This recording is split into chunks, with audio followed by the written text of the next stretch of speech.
সচিবালয়ের ৭ নম্বর ভবনে লাগা আগুন পুরোপুরি নিয়ন্ত্রণে এসেছে। ৬ ঘন্টা ধরে চেষ্টার পর সকালে আগুন নিয়ন্ত্রণ করতে পেরেছে ফায়ার সার্ভিসের ১৯টি ইউনিট। গত রাত ১:৫২ আগুনের সূত্রপাত। খবর পেয়ে শুরুতে আগুন নিয়ন্ত্রণের জন্য ৮টি ইউনিট কাজ করলেও পরে আরও ১১টি ইউনিট যুক্ত হয়।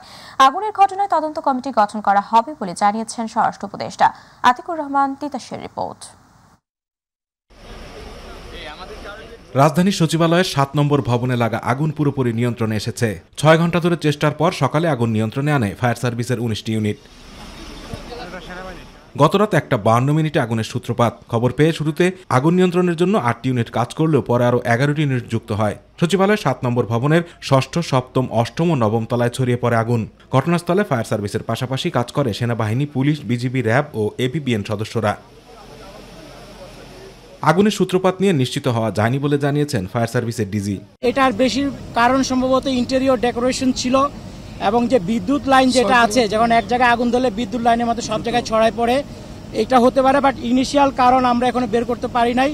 আমাদের আগুন নেভানোর পর আমরা যখন সব জায়গায় সার্চ করব তখন হয়তো আপনাদেরকে একটা ধারণা দিতে পারবো। এদিকে আগুনের ঘটনায় তদন্ত কমিটি গঠন করা হবে বলে জানিয়েছেন স্বরাষ্ট্র উপদেষ্টা লেফটেন্যান্ট জেনারেল অবসরপ্রাপ্ত মোহাম্মদ জাহাঙ্গীর আলম চৌধুরী। এটার ব্যাপারে আমরা একটা তদন্ত কমিটি গঠন করে দিচ্ছি। ক্যাবিনেট সেক্রেটারি অলরেডি ইনস্ট্রাকশন দেওয়া হয়েছে, হোম সেক্রেটারি অলরেডি ইনস্ট্রাকশন দেওয়া হয়েছে একটা তদন্ত কমিটি, হাই পাওয়ার একটা তদন্ত কমিটি করে দেওয়ার জন্য।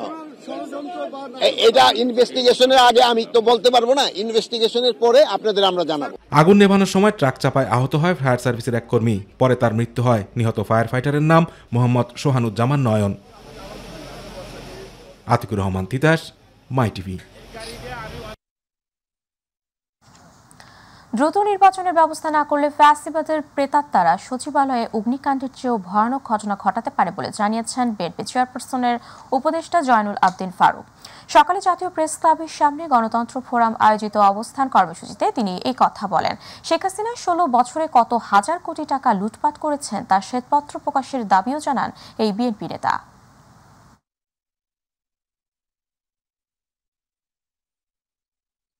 যদি এখনো সময় ক্ষেপণ করেন, এরা আবার জোরে সোরে শুরু করবে। এদেরকে মুখ বন্ধ করে দেন, আইনের আওতায় নিয়ে আসেন। তাই আজকে এই গণতন্ত্র ফোরামের এই সভা থেকে আহ্বান জানাবো, বাংলাদেশে আপনার সম্মান অনেক, আপনার গুরুদায়িত্ব অনেক। দয়া করে আপনার সহবন্ধুরা যেন আর এরকম মুখরোচক কথা বলে জনগণের মধ্যে অশান্তি সৃষ্টি না করে। অনতিবিলম্বে নির্বাচন দিন। বৈষম্য বিরোধী ছাত্র জনতার আন্দোলনে সাভারের আশুলিয়ায় লাশ পুড়ানোর মামলায় পুলিশ সদস্য মুকুলকে গ্রেপ্তারি পরোয়ানার বিষয়ে আন্তর্জাতিক অপরাধ ট্রাইব্যুনালে শুনানি চলছে। সকাল 10টায় কেরানীগঞ্জ কেন্দ্রীয় কারাগার থেকে তাকে ট্রাইব্যুনালে হাজির করা হয়। এর আগে ঢাকা জেলার নবাবগঞ্জ থেকে কনস্টেবল মুকুলকে গ্রেপ্তার করা হয়। বিচারপতি গোলাম মর্তুজা মজুমদারের নেতৃত্বাধীন ট্রাইব্যুনালে জুলাই আন্দোলনে দায়ের করা গণহত্যা মামলায় তাকে গ্রেপ্তার দেখানো হয়। এর মঙ্গলবার লাশ পুড়ানোর ঘটনায় দায়ের করা মামলায় ঢাকা ১৯ আসনের সাবেক সংসদ সাইফুল ইসলাম ও ৪ পুলিশ কর্মকর্তার বিরুদ্ধে গ্রেপ্তারি পরোয়ানা জারি করা হয়।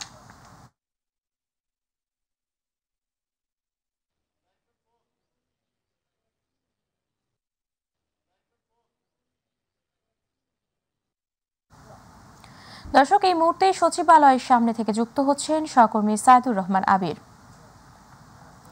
আবির, অগ্নিকাণ্ডের ঘটনায় সবশেষ কি খবর আছে আপনার কাছে, জানাবেন?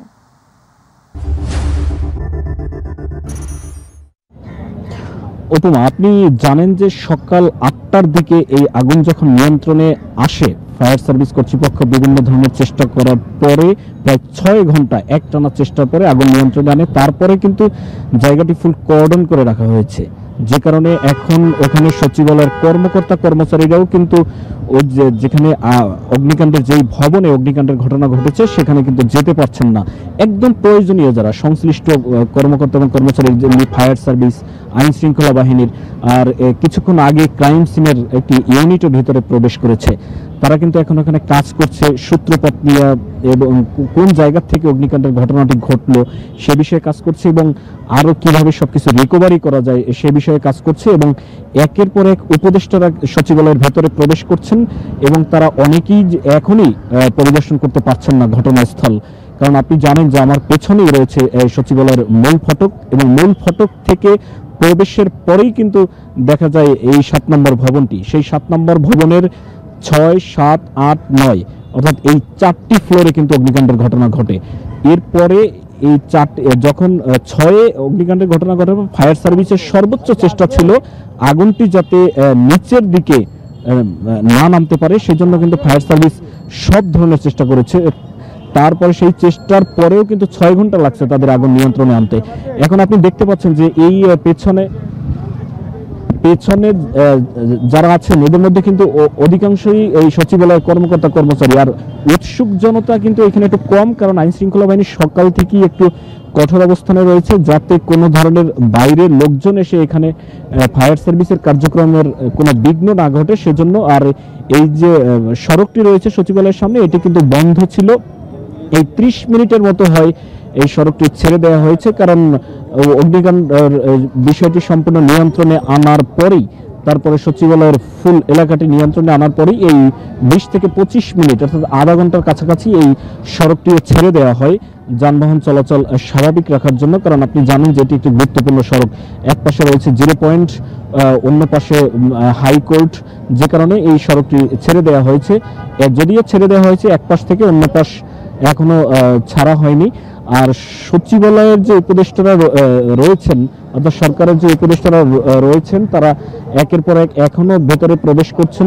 স্বরাষ্ট্র উপদেষ্টা এখনো ভেতরে আছেন, ঘটনাস্থল উনি সকালেই পরিদর্শন করেছেন এবং গণমাধ্যম কর্মীরা ওনাকে প্রশ্ন করেছিলেন যে আসলে এই অগ্নিকাণ্ডের সূত্রপাত কোন জায়গা থেকে হতে পারে, সেরকম কোনো ধারণা বা প্রাথমিক ধারণা ফায়ার সার্ভিস সংশ্লিষ্ট মন্ত্রণালয় জানিয়েছে কিনা। কিন্তু স্বরাষ্ট্র উপদেষ্টা গণমাধ্যমের প্রশ্ন জবাবে জানিয়েছেন যে আসলে এই সচিবালয় হচ্ছে রাষ্ট্রের একটি কেন্দ্রবিন্দু এবং সারা দেশের সকল দপ্তরের মূল দপ্তর অর্থাৎ সদর দপ্তর বললেই চলা যায় এই সচিবালয়, যেখানে অত্যন্ত রাষ্ট্রীয় গুরুত্বপূর্ণ কাগজপত্র নথিপত্র থাকে।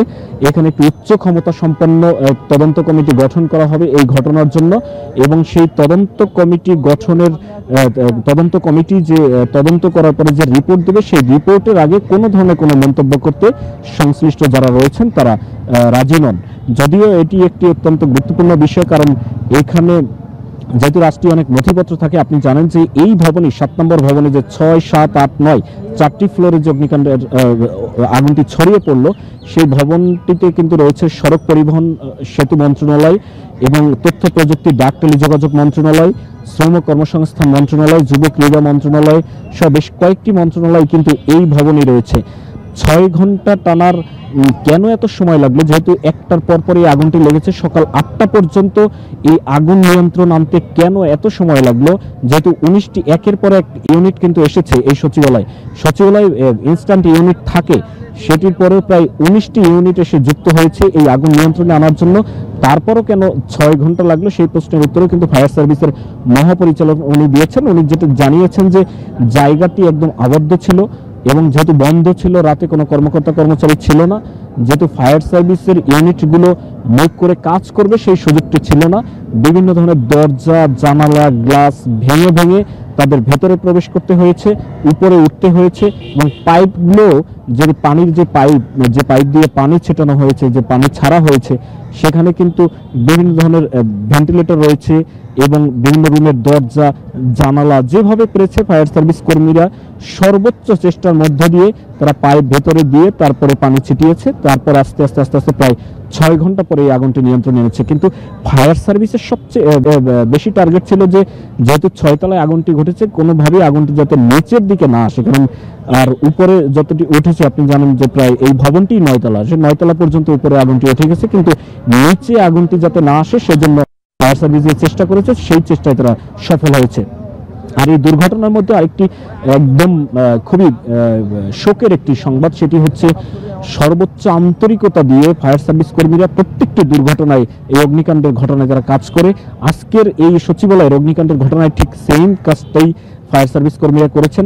আমি যে সড়কটিতে অর্থাৎ সচিবালয়ের সামনে যে সড়কটি রয়েছে আমি সেখানে আছি, এখানে কয়েকটি জায়গায় ওয়াসার পানির লাইন রয়েছে, সেইখানে ফায়ার সার্ভিসের যে গাড়ি রয়েছে পানি ছেটানোর, সেখান থেকে পাইপ এনে ওয়াসার লাইনে যুক্ত করার পরে এই সড়কটি পার হয়ে আবার সচিবালয় পাইপ নিয়ে দৌড় দিয়ে যাচ্ছিলেন ওই ফায়ার সার্ভিস কর্মী যার নাম নয়ন। 2022 সালে তিনি ফায়ার সার্ভিসে যোগদান করেন। তিনি যখন যাচ্ছিলেন তখন একটি বেপরোয়া চালক তার ট্রাক নিয়ে ওদিক থেকে আসছিলেন, ঠিক এই পথে এই সড়কের উপরেই ফায়ার সার্ভিস কর্মীকে চাপা দিয়ে তাৎক্ষণিকভাবেই ওনার মানে যে অবস্থা দেখা গেছে, প্রত্যক্ষদর্শীরা যেটা জানিয়েছে যে উনি ঠিক তখনই মারা গিয়েছেন এবং হাসপাতালে নেওয়ার পর সাথে সাথেই ওনাকে মৃত ঘোষণা করা হয়। তো এখন যেটি ভেতরে আছে, ক্রাইম সিনের ইউনিট আছে, ফায়ার সার্ভিসের কর্মীরা আছেন এবং কর্মকর্তারাও আছেন, স্বরাষ্ট্র মন্ত্রণালয়ের কর্মকর্তারা আছেন, প্রয়োজনীয় যাদের তারাই আছেন। এই মুহূর্তে সচিবালয়ের ভেতরে অন্য কেউ প্রবেশও করতে পারছেন না, ভেতরে প্রবেশও সীমিত করা হয়েছে। আর যান চলাচল সচিবালয়ের সামনে কিছুটা স্বাভাবিক করার চেষ্টা করছে আইন শৃঙ্খলা বাহিনী। এই ছিল আমার কাছে সচিবালয় অগ্নিকাণ্ডের সবশেষ। পরবর্তী সংবাদের মাধ্যমে আরো আপডেট জানাতে পারবো। উপমা। আবির, আপনাকে ধন্যবাদ। দর্শক, সচিবালয় থেকে আমাদের সাথে যুক্ত ছিলেন সহকর্মী সাইদুর রহমান আবির, যারা ছিলেন সেখানকার খবরাখবর। চলে যাচ্ছে পরবর্তী সংবাদে। বান্দরবান জেলার লামা থানার তৌনছিরি ত্রিপুরা পাড়ায় অগ্নিসংযোগের ঘটনার তীব্র নিন্দা জানিয়েছে প্রধান উপদেষ্টা অধ্যাপক ডক্টর মোহাম্মদ ইউনূস। একই স্বপ্নে অগ্নিসংযোগে পুড়ে যাওয়া ঘর আবারও নির্মাণ সহ সব ধরনের সহায়তা দেওয়ার জন্য নির্দেশ দেওয়া হয়েছে। বৃহস্পতিবার প্রধান উপদেষ্টা প্রেস উইং থেকে পাঠানো এক বার্তায় এসব তথ্য জানানো হয়। বার্তায় অগ্নিসংযোগের ঘটনায় নিন্দা জানিয়ে বলা হয়, ঘটনাস্থলে পুলিশ কর্মকর্তারা গেছেন এবং সেখানে নিরাপত্তা ব্যবস্থা জোরদার করা করেছে। অপরাধীদের গ্রেপ্তারে অভিযান চলছে। প্রেস উইং আরও জানান, এই ঘটনায় একটি মামলা দায়ের করা হয়েছে। ঘটনাস্থলে পরিদর্শনে বান্দরবানের জেলা প্রশাসক এবং পুলিশ সুপার আজি তৌনছিরি যাবেন।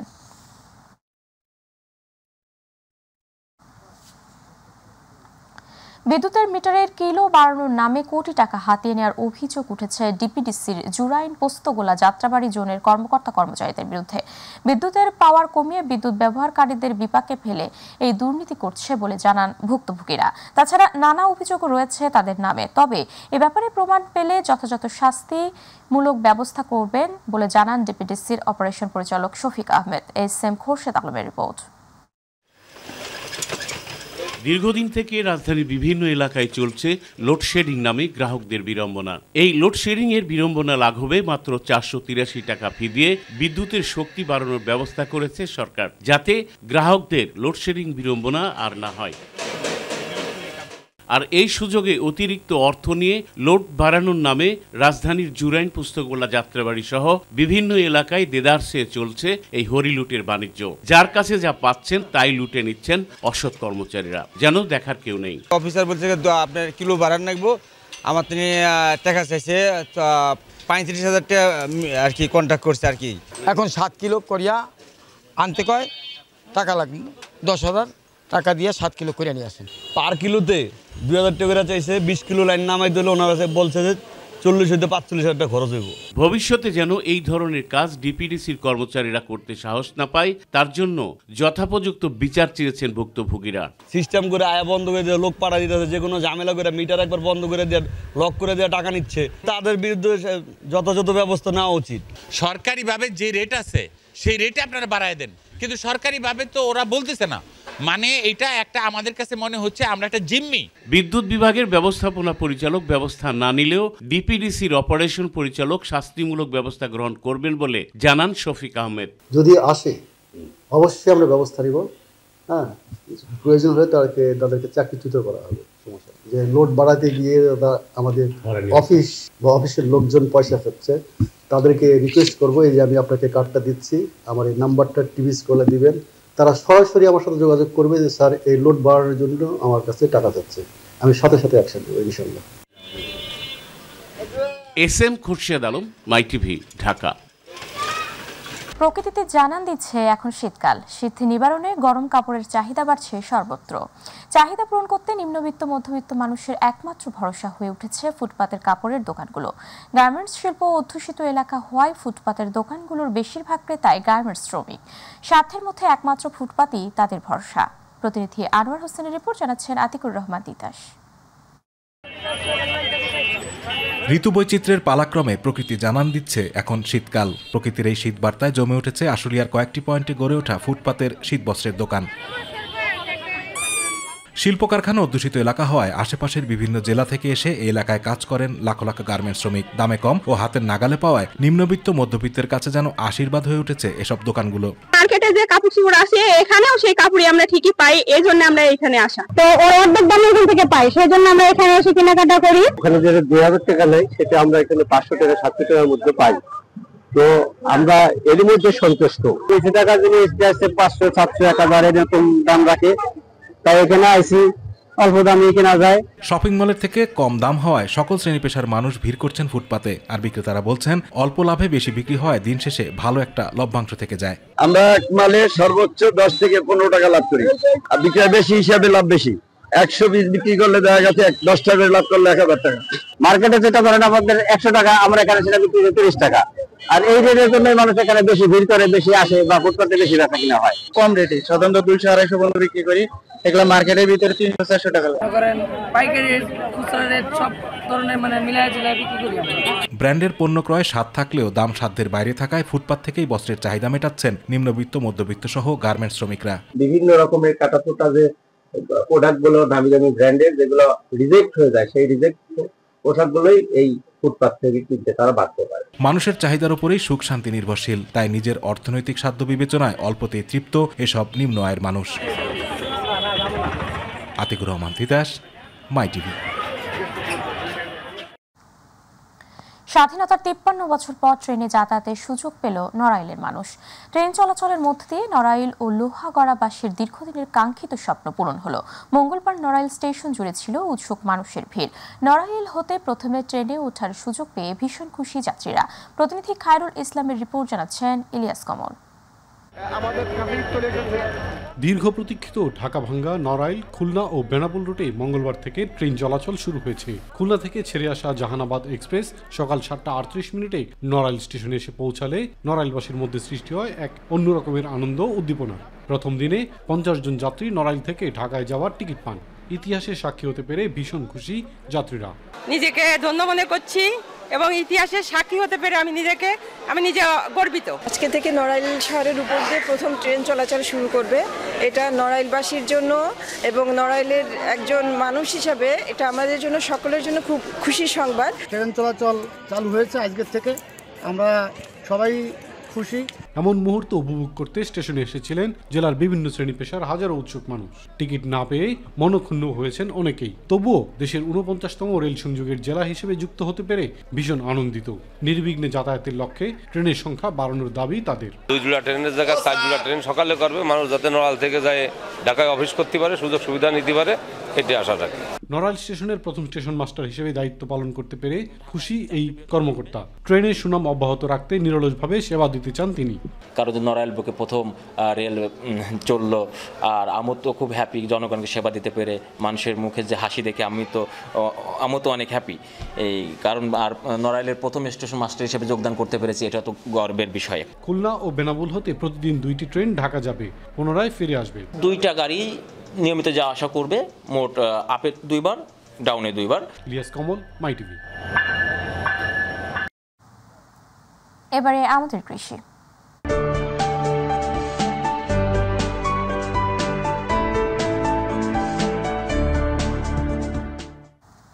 গাজীপুরের কালিয়াকৈর উপজেলার বিস্তীর্ণ মাঠ জুড়ে এবার ব্যাপক হারে সরিষা চাষ করেছেন কৃষকরা। আবহাওয়া অনুকূলে থাকায় বাম্পার ফলনের আশা কৃষকদের। কৃষি বিভাগ বলছে মাঠ পর্যায়ে সরিষা চাষীদের প্রয়োজনীয় পরামর্শ দেওয়া হচ্ছে। প্রতিনিধি আজিজুর রহমান আজিজ তথ্যচিত্র আরও জানাচ্ছেন শামস তাবিজ উচ্ছ্বাস। সোনালী আবাই সেজেছে পুরো প্রকৃতি। মাঠের পর মাঠ জুড়ে সরিষা হলুদ ফুলের অপার সৌন্দর্যে সমারোহ। সেই সঙ্গে ফুলে ফুলে মৌমাছির উড়ে বেড়ানো পুরো এলাকা জুড়ে সৃষ্টি করেছে মনোমুগ্ধকর পরিবেশ। চলতি মৌসুমে কালিয়াকৈর উপজেলায় ব্যাপক হারে সরিষার চাষ করেছে কৃষকরা। আবহাওয়া অনুকূলে থাকায় বাম্পার ফলনের আশা তাদের। খুব বাম্পার ফলন হয়েছে এবং আমাদের কৃষি অফিসার আছে, তাদের সহযোগিতা বিভিন্ন প্রণোদনার মাধ্যমে গতবার থেকে এবার বেশি ফলন হয়েছে, তাতে লাভও বয়ে ফেরে এবং পাম। কৃষি পণ্যের মূল্য বৃদ্ধি পাওয়ায় গত বছরের তুলনায় এবার সরিষা চাষে কৃষকদের খরচ বেশি। ন্যায্য বাজার মূল্যের দাবি কৃষকদের। এবার সরিষা অনেক ভালো হবে এবং আমরা যদি মূল্য পাই তাহলে আমরা এবছর আশা করি অনেক লাভবান হব। সরিষার দামটা বেশি পাইলে আমরা একটু লাভবান হতে পারবো, সরকারের কাছে এটা আবদার। সরিষা ফুলের সৌন্দর্য উপভোগ করতে মাঠে ভিড় করছেন বিভিন্ন স্থান থেকে আসা নানা বয়সী মানুষ। উৎপাদন বৃদ্ধির লক্ষ্যে মাঠ পর্যায়ে কৃষকদের পরামর্শ দিয়ে যাচ্ছে কৃষি বিভাগ। কৃষি প্রণোদনার মাধ্যমে কৃষকদের প্রায় 700 জন কৃষককে এই বছর আমরা সরিষার বীজ এবং সার বিনামূল্যে ফ্রি দিয়েছি, যার কারণে কৃষকরা লাভবান হবে। পাশাপাশি আমাদের সরিষার আবাদ দিন দিন বাড়তেছে। চলতি বছর 1460 হেক্টর জমিতে সরিষা চাষের লক্ষ্যমাত্রা হলেও উৎপাদন লক্ষ্যমাত্রা ধরা হয়েছে 2410 টন। শামস তাবরিজ উচ্ছ্বাস, মাই টিভি নিউজ ডেস্ক।